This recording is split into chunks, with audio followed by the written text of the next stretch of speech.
Pasar Beduk Sekanak Lambidaro yang dibuka pada Senin 27 Maret 2023 lalu gagal.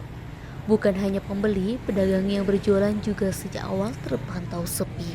Dari puluhan tenda yang disiapkan Dinas Pariwisata Kota Palembang, hanya beberapa saja yang terisi.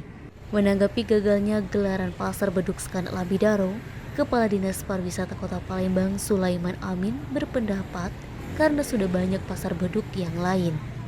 Sulaiman Amin menjelaskan jika kedepannya Pasar Beduk Sekanak Lambidaro masih sepi, maka akan ditutup. Kendala Sekanak Lambidaro dijadikan pasar beduk ataupun car free night ialah terkait keamanan. Sulaiman Amin menyebutkan mengenai biaya tenan Pasar Beduk Sekanak Lambidaro sangat terjangkau.